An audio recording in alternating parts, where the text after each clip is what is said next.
Get started in 1 minute. 1 minute.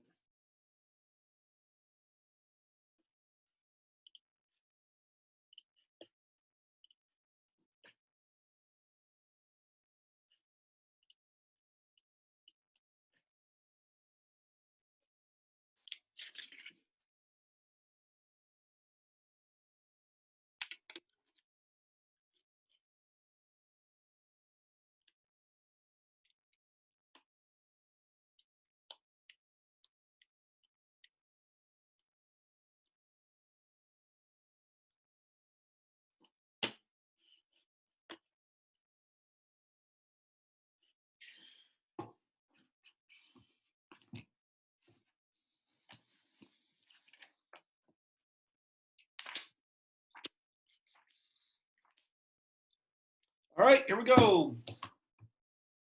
Questions on the homework?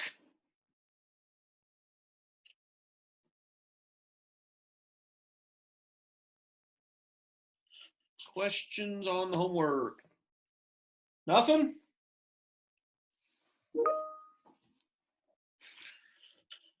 Rowan is hit me up. Give me a second. Let's see what he has to say. Yes, we're having a meeting.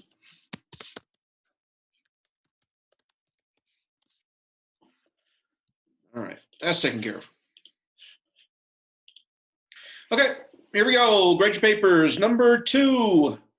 In factored form, it is 4m minus 5n all over 3, no restrictions.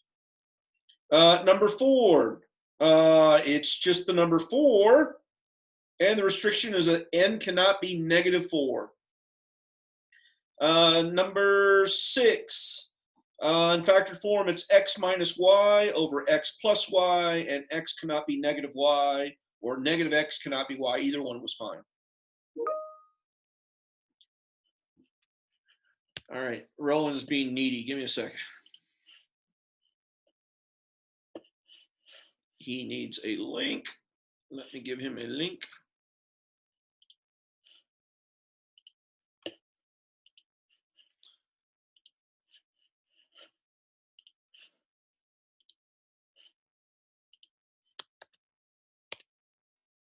Okay. All right, back at it. Let's see. Left off on number 8.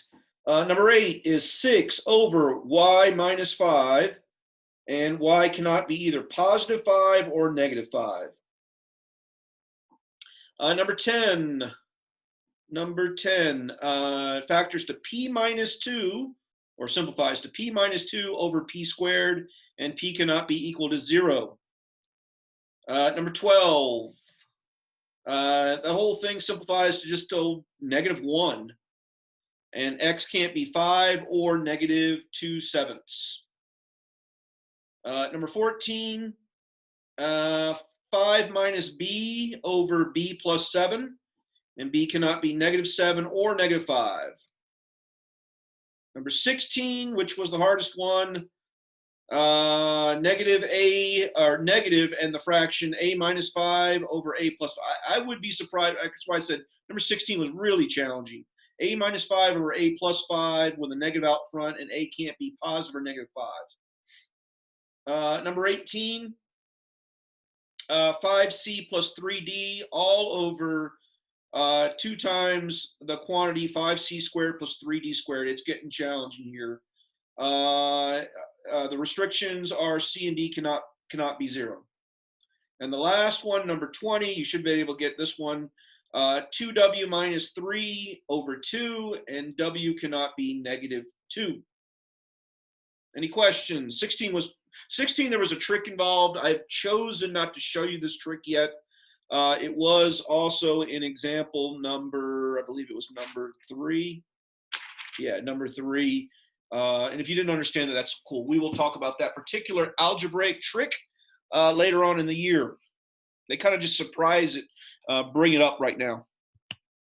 All right, the cool thing is that today, unlike yesterday, is actually an easier day. Today we're going to be doing this homework, and it's on multiplying fractions. And some of you might be surprised, why are we doing multiplication before we do adding and subtracting? It turns out adding and subtracting is the biggest butt kicker you have ever seen in your life. When you add and subtract polynomials, it is a big honking mess, and it is challenging. So the book chooses to do multiplication and division, and then finally, hopefully, I guess their thought process is after a couple days of messing around with fractions, you'll be ready to do the more challenging ones. Adding and subtracting is a butt kicker. It is a butt kicker. And it requires a lot of space. Most of the problems for adding and subtracting, it will take you, I don't know, a third to a half a page to do one problem for adding and subtracting, for the complicated ones. It is definitely messy, messy, messy stuff. Today's nice and easy. You'll knock these out pretty darn quick. In fact, I would almost say I don't even need to teach this class. You should be able to figure this one out, but I will teach it, obviously. All right, here we go, multiplying fractions. We're just gonna have two algebraic fractions. That's fractions where you have polynomials, and then we're gonna multiply them together. Pretty easy. So I'm gonna say it's a medium day only because more complicated ones do get messy. But in terms of what to do, it's pretty easy. All right, let's just talk about the easy ones, multiplying fractions, right? 2/3 times 3/5.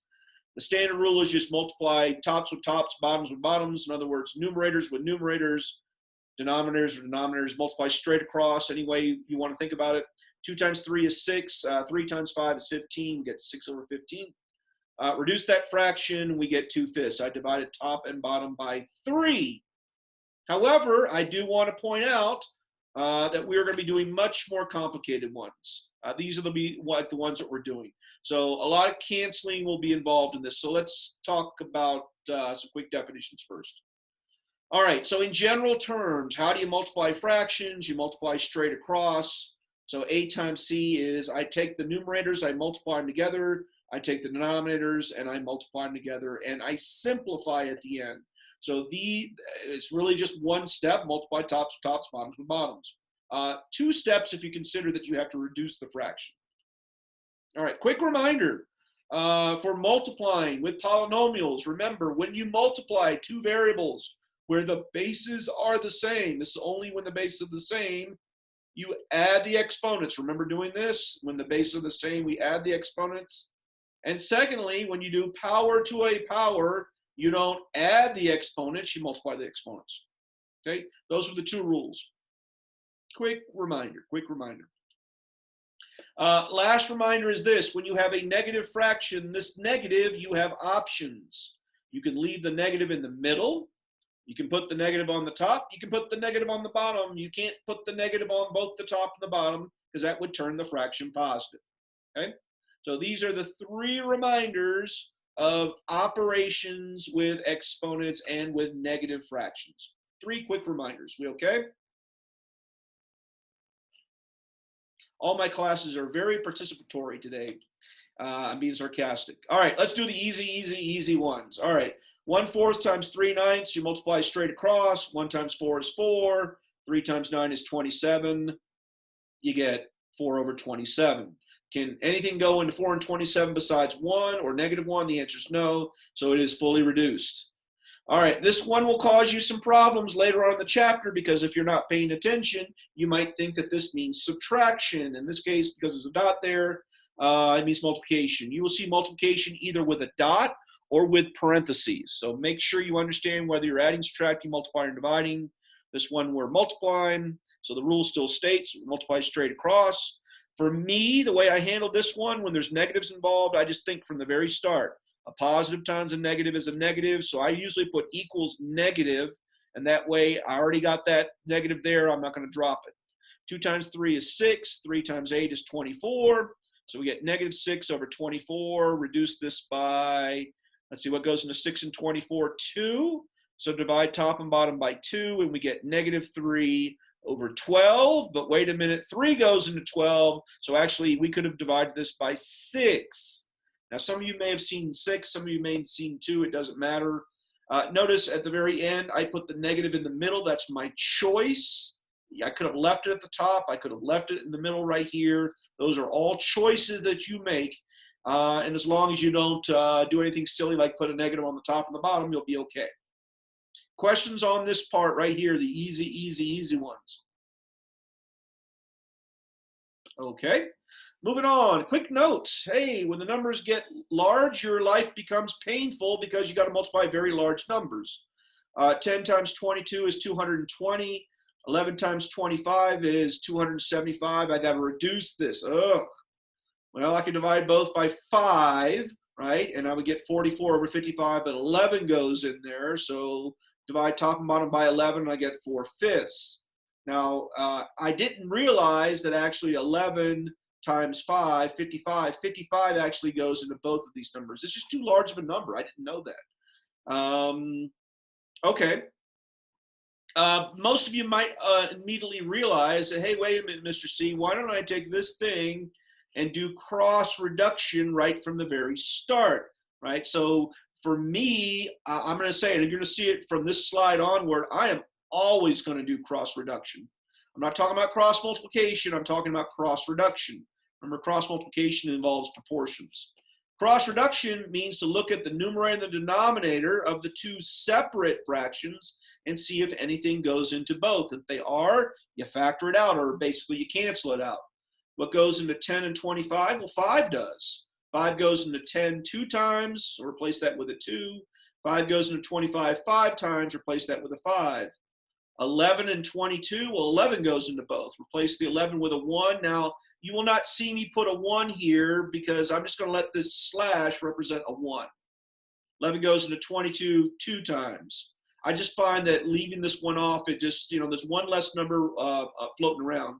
Also, notice I did this in PowerPoint. Mine's nice and neat. Sometimes when you guys do them, the numbers are all over the place, so be careful. But notice we multiply straight across here. 2 times 2 is 4.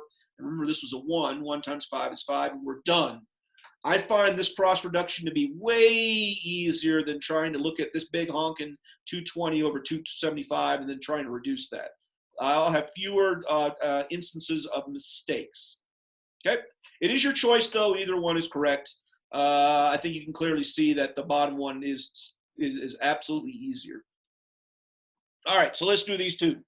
And remember, I said I'm going to do cross reduction from now on. So I'm always going to look at the cross products here, 15 and 9. 15 and 9, let's see, 3 goes into both of those. 3 goes into 15 5 times, and 3 goes into 9 3 times. 4 and 8, 4 goes into both of those. 4 goes into 4 once, so cancel it out. 4 goes into 8 twice. I realize I am talking fast. You got to stop me if you're not getting this. 5 times 2 is 10. 1 times 3 is 3. I get 10 thirds.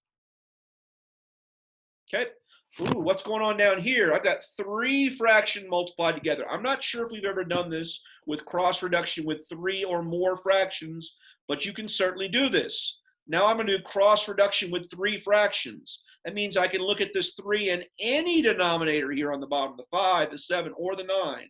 Well, clearly I'm going to look at the 3 and the 9.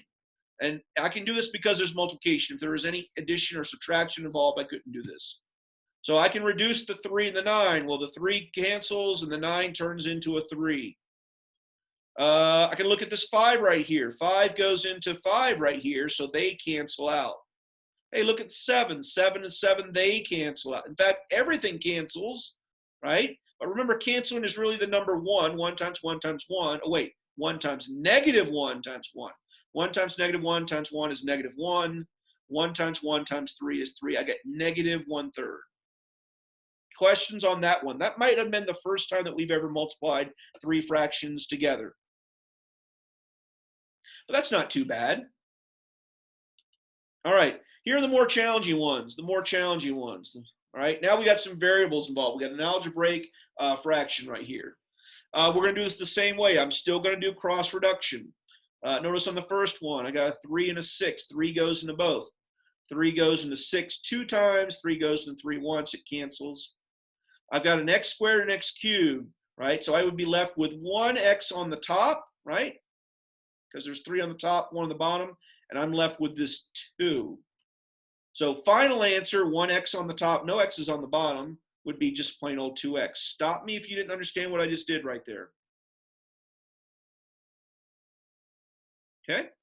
Last one right here. Before you can do any, you can't cancel the 5s yet. You can't cancel the 2 and the 8 because of this 2 right here. This 2 means I need to square this fraction. I need to do -5 halves times -5 halves. So I don't know, a little bit of scratch work, right? So -5 over 2, most of you can do this in your head, times -5 over 2. You put a dot for multiplication. All right, nothing cancels.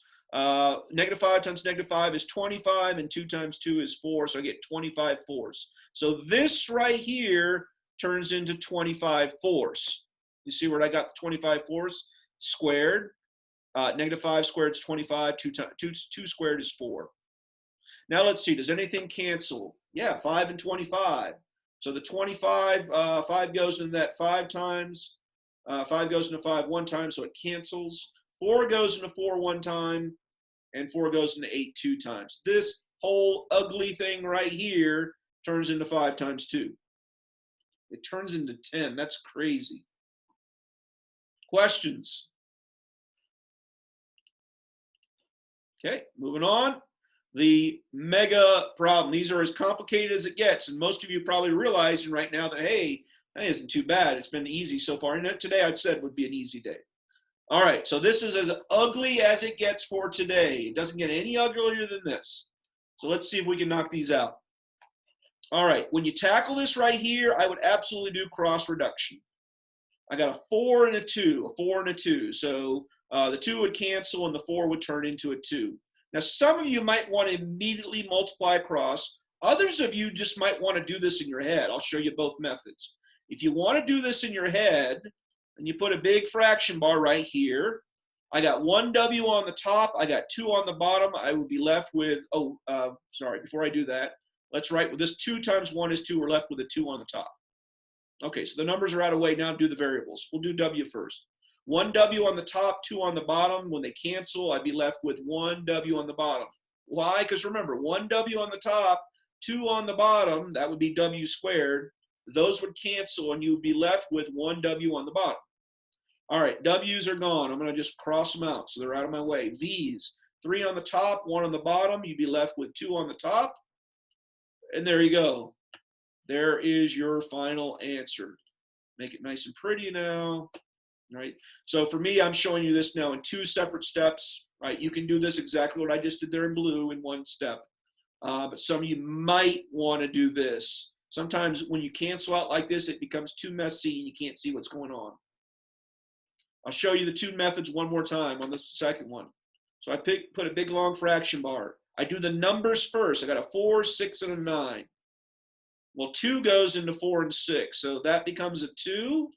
And 2 goes into 6 3 times. 2 times 1 is 2 on the top. 9 times 3 is 27 on the bottom. Does everybody see what I just did? All right, so that number's gone. All the numbers are gone. Now I'm going to do the D's first. No reason why I'm doing D's first. I got 2 on the top. I got 1 on the bottom. I'd be left with 1 on the top. D's are gone. Why don't we do the E's? 1 on the top, 1 on the bottom, they would cancel. And we do the F's, 2 on the top, 1 on the bottom. You'd be left with 1 on the top, and there you go. There's your answer. If you want to do it the other way, by the way, 2 over 27 can't reduce any further. You want to do it the other way, I'm going to get rid of my 4 and my 6 first. And then I'm going to handle my variables one at a time. 2 D's on the top, 1 on the bottom. You'd be left with 1 D on the top. The E's would completely cancel. The F's, 2 on the top, 1 on the bottom. We left 1 on the top. And there you go. 2DF over 27. Okay. Questions over anything I just did? All right. Let's do some together. All right. So somebody open up your book. Let's see. The homework was on page 253. It was 2 through 28 evens. Right? Somebody pick one. Let's do a couple together. Somebody choose. Can we do number 16, please? Let's do number 16. 16 is pretty darn ugly, isn't it? Let's see. 2R and the s is squared, that's not a 5, that's an s, over 3t, and to that we're going to multiply by 9t squared over 4rs. And that's the start. So once again, I'm going to knock out the numbers, the coefficients first. 3 would cancel, and the 9 would turn into a 3. Yes? We okay with that? 2 would cancel, and the 4 would turn into a 2. What I've really done there is 3 goes into 3 one time, 3 goes into 9 3 times. 2 goes into 2 one times, 2 goes into 4 2 times. So for me, right, I would continue on with the fraction bar. I know that the numbers turn into 3 on the top, because there's no number. 1 times 3 is 3, and 1 times 2 is 2. So there's the numbers on the top and the bottom. I'm done with them. Doesn't matter which letter you do first. I'll just go left to right. I'm going to start with the R's. Hey, there's 1 R on the top. There's 1 on the bottom. They would all cancel. No R's left.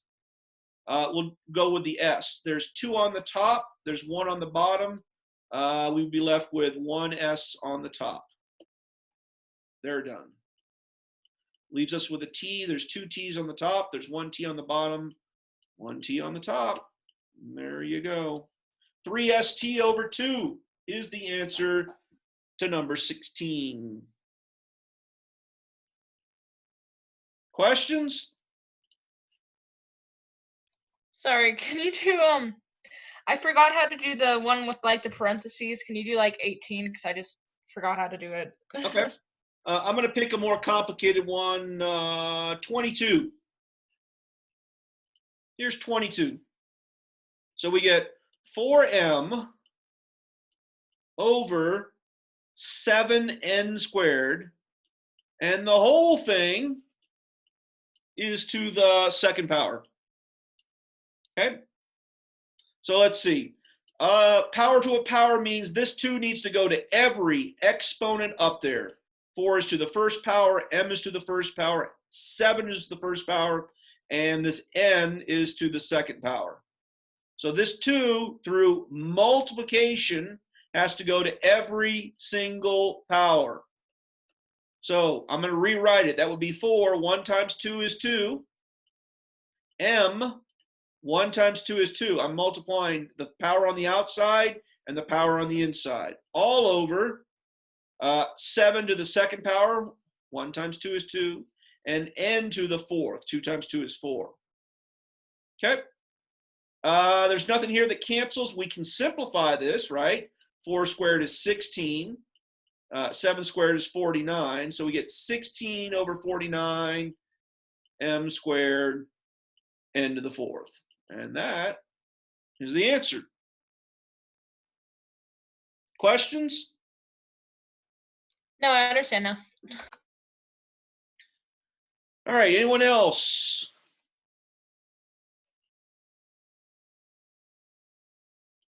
Okay, I will stay on the entire day, probably till about 8 o'clock, and then I'm going away for a couple days. I will have my computer with me so I can check. I will respond. I will check multiple times every single day, but don't expect an answer like tomorrow and through next week. You know, it's going to take a couple hours for me to respond to.